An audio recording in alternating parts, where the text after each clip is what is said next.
Imigani igice ca 15 turahera ku murongo wa mbere turasoma igice cose. Aravuga ngo ukwishura kwiyoroheje guhwama uburake, ariko ijambo ribabaza rivyura ishavu. Ijambo ribabaza rivyura ishavu.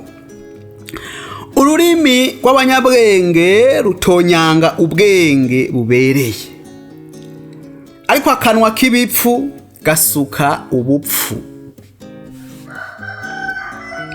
Wa gatatu, inyonga z'uhoraho ziri ahantu hose, zitegereza ababi n'abeza.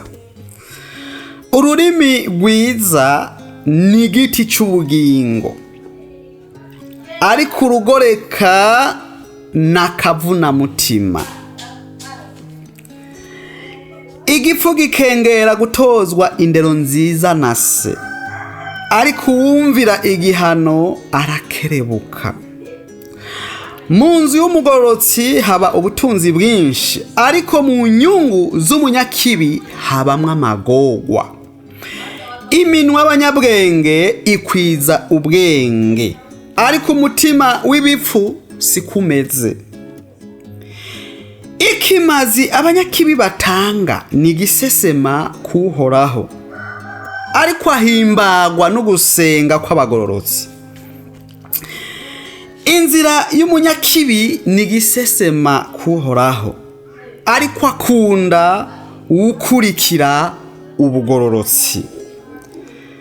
Hari igihano gihambaye ku muntu ata inzira, kandi uwanka guhanwa azopfa. Ikuzimu n'amahonero bigaragarira uhoraho. Ikuzimu n'amahonero bigaragarira uhoraho.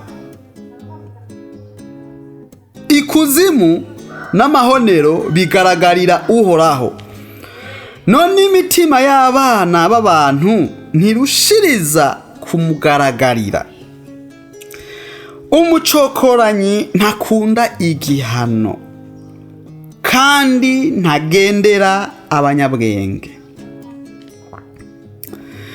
Umutima unezerewe ukesha mu maso, ariko umubabaro wo mu mutima usavya umushaha. Umutima ufise ubwenge urondera kumenya, ariko akanwa k'ibipfu kandavura ivy'ubupfu. Iminsi y'umunyamibabaro ni mibi yose, ariko umutima ukeye yamana ibinoboye. Ibike birimwo ukubaha uhoraho biruta ubutunzi bwinshi burimwo guhagarika umutima. Ingaburo y'imboga irimwo urukundo iruta inyama z'inka inuze zirimwo urwango. Umuntu w'inkazi avyura ibihari, ariko uteba kuraka ahwamika imitongano. 19. Inzira y'umunyabute ni nk'umurombero w'amahwa, ariko inzira y'abagororotsi ni umuharuro. Umwana w'ubwenge anezereza se, ariko umuntu gito akengera nyina.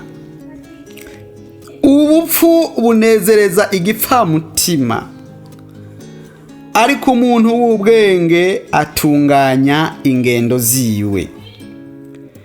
Ahatagira inama imigabo irapfa, ariko mu bajanama benshi irakomera.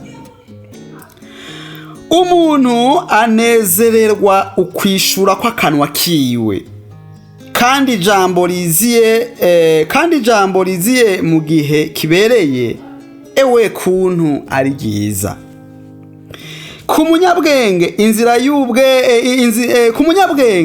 inzira y'ubugingo iduga irora hejuru kugira ngo atandukane n'ikuzimu ibwina.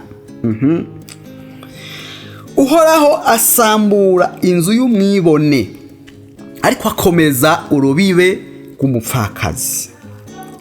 Akazikira ni igisesema k'Uhoraho ariko amajambo y'igikundiro imbere yiwe ntagira akarohe.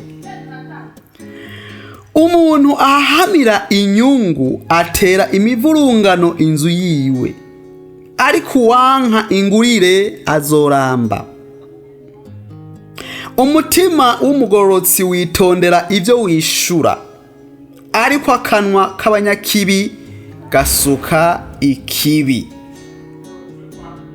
Uhoraho aba kure y'abanyakibi ariko yumva ugusenga kw'abagororotsi.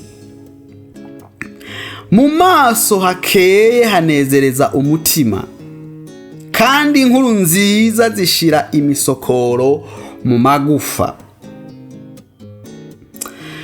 Utega ugutwi ngo yumve uguhanurwa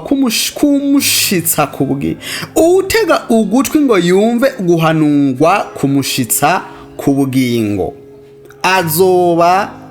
azobana n'abanyabwenge. Utega ugutwi ngo yumve uguhanurwa kumushitsa ku bugingo utega ugutwi ngo yumve uguhanurwa kumushitsa ku bugingo azobana n'abanyabwenge. Uwanka guhanwa abakengereye ubwiwe bugingo ariko uwumvira ibyo ahanuwe aronka ubwenge. Ukubaha Uhoraho kwigisha ubwenge kandi ukwicisha bugufi kwitangira imbere y'ukubahwa.